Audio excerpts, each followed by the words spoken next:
This video was brought to you by Surfshark VPN. A new year means a new beginning, but the threat of your internet security forever remains stalwart.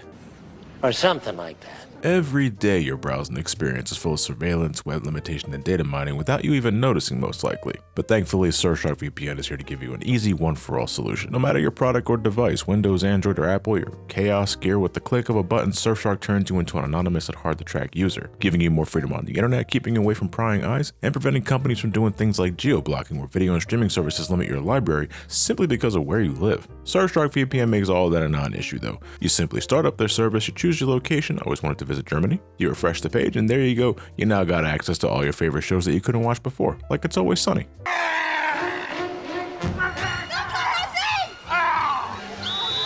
Hey, everybody out! And those that use the link in the description below and enter the special code Johnny will not only get 83% off their initial order, but the next 3 months are also completely free. And as always, thanks to Surfshark VPN for the sponsor. Thank you for helping support this channel. Now let's continue on with the show.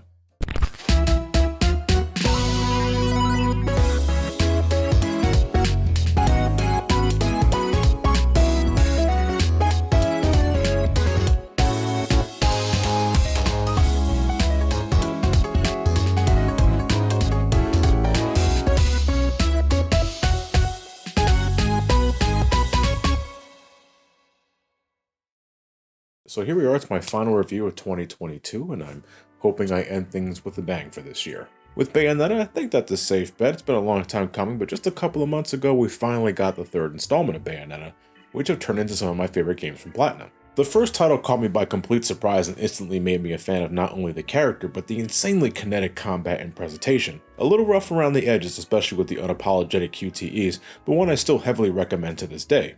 But because of lackluster sales despite it being multi-platform, it was only thanks to Nintendo that a sequel was even greenlit, and Bayonetta 2 was released exclusively for the Nintendo Wii U back in 2014. A Bayonetta game released exclusively for one of Nintendo's worst-selling consoles. Damn. Nevertheless, Nintendo still had faith in the franchise to not only give the first 2 games a re-release on the Nintendo Switch, complete with all the bells and whistles of the Wii U version, but they also funded Platinum's endeavors to create a third game. It took a long time, and for a while it seemed like the game was never coming out, mainly because of how tight-lipped Platinum was about the whole thing. But this coming October, Bayonetta 3 finally saw release. I was glad that it was finally released, but I gotta be frank, the hype was killed for me upon its release. Yeah, I'm talking about that whole controversy with Helena Taylor, the previous voice actress of Bayonetta, how she was nudging fans to boycott the game, how she claimed Platinum was offering her peanuts to come back, but then it turns out she wasn't being completely sincere with her statements. Series creator Hideki Kamiya not helping matters by doing the Hideki Kamiya thing on hyperdrive to the benefit of absolutely no one. It just left a lot of people confused, irritated, angry, and it didn't do shit to hamper Bayonetta 3 sales. If anything, it only helped push units, because once people found out she was admitting the whole truth, I'm pretty sure some bought this out of spite. Just left a bad taste in my mouth, and left a bad taste in a lot of people's mouths. So I figured, I'm just gonna focus on other things for the time being. I'll come back to it when I'm good and ready to go, but since we're at the end of the year, I figured now's a good time, so let's look at Bayonetta 3. Oh boy. Well, I want to let it be known off the bat, in case you need a refresher, or if this is your first video here concerning Bayonetta, hi, welcome aboard. So I have never cared about the stories in Bayonetta games thus far. I think they're shallow, needlessly meandering, and well, pretty boring. Every story has great moments, and I still enjoy those moments to this day, but the plot stringing all these elements together was always lacking. Not even reaching a consistent level of fun that a campy B-leveled action movie would conjure, they play like badly paced action pornos that I'm sure in part was the point, maybe even the appeal for some, and sure, I respect the confident sexual energy that I would expect, but the lack of depth is almost award-winning, and it puts me to sleep after a while. Bayonetta 3 might be the worst of the bunch. Spoiler warning for those who haven't played this game yet. I do have to spoil this if I want to talk about it. Holy shit. So the game begins and things are already looking pretty fucked. Bayonetta's back, strangely in her original outfit, but whatever, sometimes I feel nostalgic for things, I get it. But she's getting her ass handed to her by this guy, Singularity, and before you know it, Bayonetta is straight up killed, much to the horror of Viola, an up-and-coming witch that's skilled with the katana, has a giant cat demon for a friend, he can breathe fire, that's all good. With nothing to stop Singularity from destroying this world, this dude right here, Commander Sigurd, sends Viola to another world in hopes of finding the means to stop Singularity once and for all. Yep, I said another world. The multiverse is now a thing in Bayonetta, and as someone who's watched a shitload of Marvel movies, I'm intrigued, scared, and a little tired. Viola ends up in another world where Bayonetta is very much alive and rocking a new style that pays respects to her younger days as Cereza, and I'm not terribly fond of it no matter the color, and I tried a slew of different colors too, including the Christmas Creature and Ronald McDonald the Revenge. Hey, who's next? Susie! All set?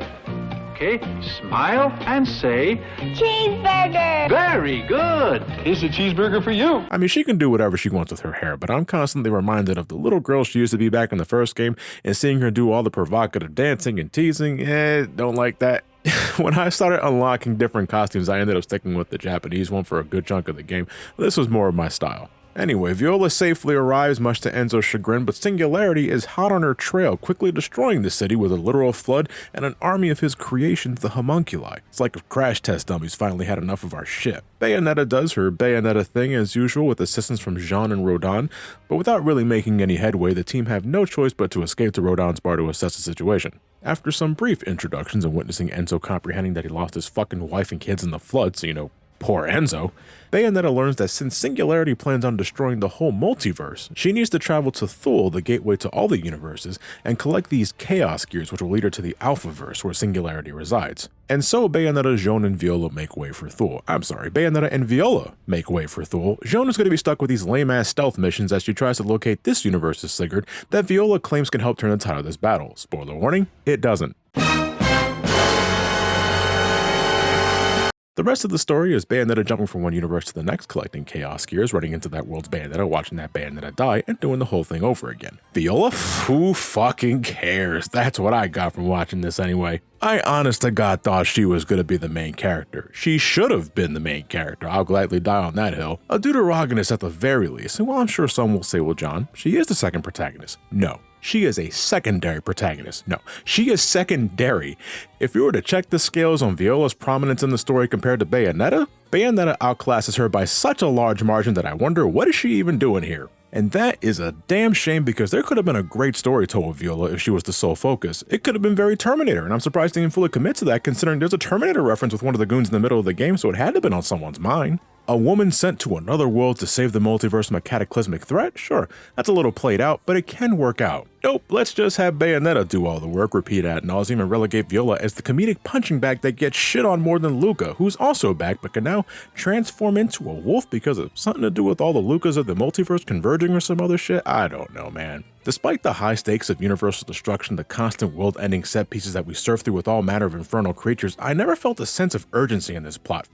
It treads water for like 90% of it, and then attempts to be heartfelt towards the end with not so subtle mysteries laid to bear. Like Viola being the daughter of Bayonetta and Luca from a different universe, or this world's Sigurd being a bad guy. Singularity is such a boring fucking villain, man, straight from the pages of Bland Villain Design 101. So when I see that the plot is so one-dimensional, so easily predictable, I begin to think, okay, maybe it's more of an introspective journey, a study on Bayonetta, her companions. Maybe that's the actual point. I don't think it is. The multiverse setting is just an excuse to watch different Bayonettas from different worlds do the same old shit. And folks, that is most of this game. And I figure some are probably thinking, John, Bayonetta's always been like this. And I'm like, sure, but God, I know Bayonetta is cool. I love seeing her do cool things. But I had 2 whole games before that demonstrate that. Can we do something else? I don't know, give Viola some attention here? She's the one that kickstarts the whole thing. No? Okay, I'm bored. This story bored me, and those big moments rang incredibly flat to me. Viola getting a double trigger form, Bayonetta clobbering Singularity with all the different Bayonettas by her side, Bayonetta fucking dying in the end with both her and Luca going to Inferno by each other's side. That's another thing. Okay, Viola is the daughter of Luca and Bayonetta from another world. Okay, that's fine. Different universes allow for different possibilities. But if this Bayonetta is for sure the Bayonetta we journeyed with together in the last 2 games, and I'm not too sure on that because it's implied the Bayonetta from the first 2 games are in fact separate entities, but for the sake of argument, let's assume it's the same Bayonetta. Fucking Luca?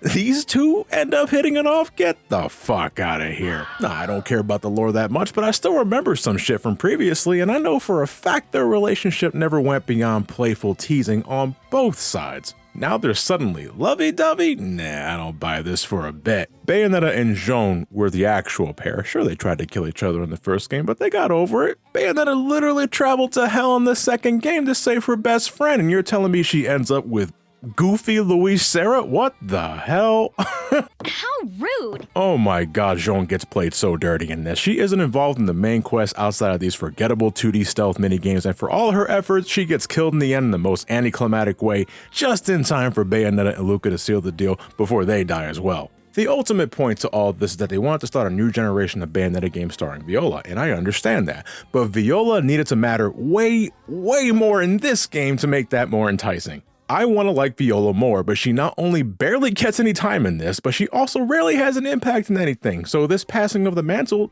doesn't feel very earned. If this is supposed to be the grand finale to Bayonetta's adventures, good lord. This story was a hot mundane mess and I ain't care about anything, and you know what? I'm getting a little tired of saying that. I know the gameplay has been carrying these games for me, but unlike say Kingdom Hearts, where I can still enjoy a few things about a character's adventure and personal growth, I don't get any of that from the Bayonetta series. It's always on full throttle, which is great in moments, but 3 games in without changing the tune, this is starting to suffer diminishing returns. I could only tolerate the same song and dance of, oh look, Bayonetta's doing a cool thing for so long before I start to wonder if my time is better spent elsewhere. So then, as for the gameplay, I'm not going to bother talking much about Jean's contributions because I think her stealth missions are woefully simple and not at all interesting, but you can select her as a character when you finish the game, just, too little too late on that one. Most of the game is centered around Bayonetta, who once again steals the show with her wide arsenal of combat skills involving a healthy selection of different weapons and magical abilities that destroy whatever's in her path. They bring back everything in this game too. The homunculi are the main threat, yeah, and there's so many variations thrown at you. But angels from Paradiso are still a thing in these optional encounters, and you even get into a scuffle with Inferno demons once in a blue moon. You don't fight these guys nearly as often, I found. Once again, you can snipe things from afar using your guns or keep things up close and personal, utilizing not only physical attacks high and low, complete with a bunch of combo variations yielding different results, but your witch time is also back, letting you slow down time after dodging an attack at the last possible second. Really, this hasn't seen much fundamental change, but this is an element that was already great day one, so I don't think much could be done to this outside of an installment's main gimmick. Speaking of, in Bayonetta 3, that's Infernal Summons. So in Bayonetta 2, you had the Umbral Climax, right, where Bayonetta could augment her combos and finishes with the very demon she made a pact with. I liked it. I know this was a contentious mechanic for some that stripped away from the game's difficulty, but I thought it added a unique visual flair that separated it from games like Devil May Cry. In Bayonetta 3, though, she can just now summon demons as a fighting partner, filling the screen with her dominant presence. Madama Butterfly, the giant enemy spider, a clock tower with Rock'em Sock'em robot arms, and a choo-choo train. They're visual marvels, but I don't like this. You hold down a button to summon the demon, but while the demon is out, Bayonetta is completely helpless, stuck in a dancing animation to keep the demon out. You're essentially in control of another character, but one that doesn't have as many combos as Bayonetta does at base, and the camera remains fixated on Bayonetta, making controlling some of these guys awkward, whether you're in the thick of combat or doing a few puzzles that require their aid. Not to mention, most times I was using these guys, I felt like I was just mashing buttons to get results. It didn't help that with every new summon you get, you're bombarded with these lists of commands that you suddenly need to learn in the middle of combat, and I felt so overwhelmed an unhealthy amount of times from this I had to pause the game just to make sure, okay, what does this one do now? They're meant to equalize the playing field. If you find yourself getting swarmed, you pop one out, clear the field, get your bearings, but these don't have any finesse to them, and if they take too much damage, they actually turn on you temporarily and attack you. Again, spectacular to see in action, and for some I'm sure that's all they need to be, but they're very brain dead to me. On the flip side, you can do a super attack with the demon when the meter fills up, and I thought these were fine. They were great for the larger enemies or ones that had those annoying shields. One of the skills you later unlock allows you to flash summon a demon after the end of a combo, and I really like that implementation. It's apparently a mechanic borrowed from Astral Chain, another game developed by Platinum that I completely forgot about. I mean, I hope it's a good game, you tell me. But these finishers also reminded me of the Umbral Climax from Bayonetta 2, which again, I enjoyed. New summons also give Bayonetta new weapons, and as always, it was fun playing around with all these different tools to see if I liked them or not. My favorites ended up being the fire yo-yos. I especially got mileage out of the topspin technique.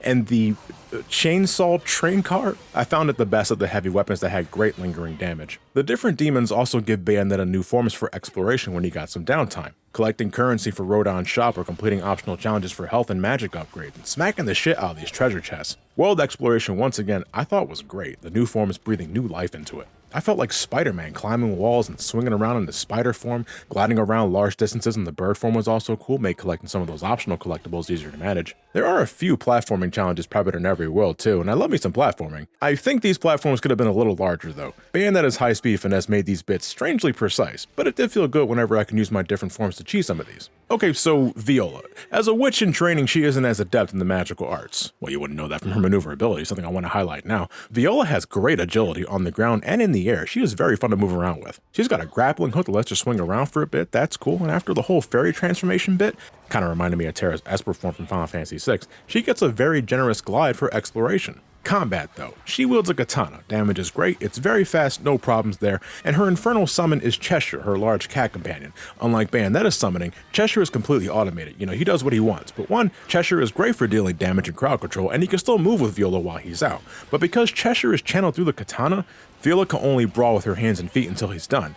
And not for nothing, this isn't that bad. She can still dish out a lot of pain with just her hands. The two things I don't like about Viola. One, she doesn't get any new weapons. She's stuck with the katana for the whole game. It's not the end of the world, not for me anyway, but I miss the variation. She also has these lawn darts. I didn't use these much, maybe I should have, couldn't tell you. She also doesn't activate Witch Time by dodging attacks. She has to block and parry attacks with her katana to activate Witch Time. And even then, the length of that Witch Time is entirely dependent on how close you manage to block the attack before getting hurt.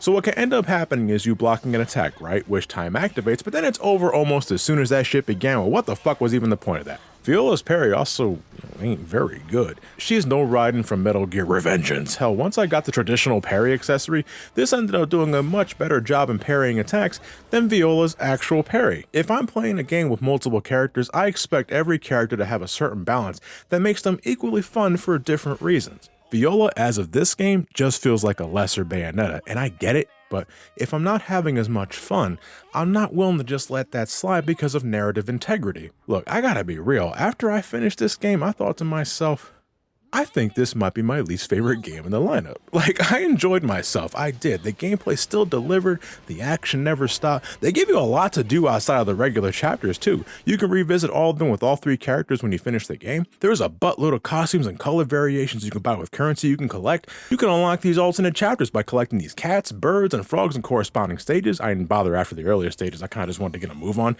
but I appreciate giving players more to do. There's nothing wrong with that. Now, I don't remember much of the stage themes, but all the battle music once again delivered. New themes, remixes of old tunes, really good stuff. There's one thing outside of the gameplay I know Bayonetta will deliver on, it's great music, and I'm glad Bayonetta 3 continues the traditional end credits pole dance, which has been one of my favorite bits throughout each game, and it's not because, well, you know why. But no, these are accompanied by classical versions of the very songs that would inspire the battle themes. I'm talking Fly Me to the Moon by Brenda Lee, Moon River by Andy Williams. This game uses Frank Sinatra's version of Moonlight Serenade. These have opened my ears to some amazing songs from already amazing artists, and I appreciate the cultured taste. And yeah, the pole dance is nice too. And as always, the game's full of great moments that got a smile out of me. I love the Shin Godzilla callback in Tokyo, when the demon frog turns into an opera singer and we got a musical piece straight out of the opera scene from The Fifth Element. I fucking love that movie. The Thriller reference with the zombie soldiers, that felt a little forced. I don't think they stuck the landing on that particular gag, but it's charming out of context. Could put it together with Dante doing his Michael Jackson bit from DMC5. I think it works out. But not only did I find the narrative tied to the gameplay to be the worst in the series, managing to not only bore, but irritate me with how repetitive it ended up being, and how underdeveloped a lot of things were, Bayonetta 3 struck me as a game running on autopilot. I'm glad this series is still going and that there are plans to continue it, but I don't think this iteration adds much to the series, and thinking about it now, I'd rather play the first two games before I play this again. I'm not a fan of the infernal summons, Viola as a character is underdeveloped, and poor Jean. Don't spend $60 on this, wait for a price drop. I want to continue to love the Bayonetta series, but something needs to be done to freshen up the gameplay loop. I want to care about what's happening on the screen. If they're so insistent on constantly demonstrating how cool it is to see these characters in action, all I ask for is a little more substance, and I'm talking outside of the text and lore dumps you have in the options screen. No, put this kind of shit on the screen, put it in the script, flesh these characters out, flesh the world out. Make me give a damn, because 3 games in, I'm starting to get a little tired, and I hope starting with this new generation of Bayonetta games, they can start changing that. But that's a wrap for 2022, and I'm thinking the beginning of a new year, we're gonna go back to the Mega Man series. And what was it? Last time I did the X series, so we're starting the Zero series next, and that should be pretty interesting because I only played the first game a long time ago, and I remember that game kicked my dick in. And is that still the case? We're going to have to wait and see, but to all those that watch the channel throughout the year, thank you very much. Happy New Year, by the way. Here's to a healthy 2023. I hope your 2023 is remarkable, great. I really do. And as always, thank you all for watching. Stay safe out there. Have yourselves a fantastic night. and take care.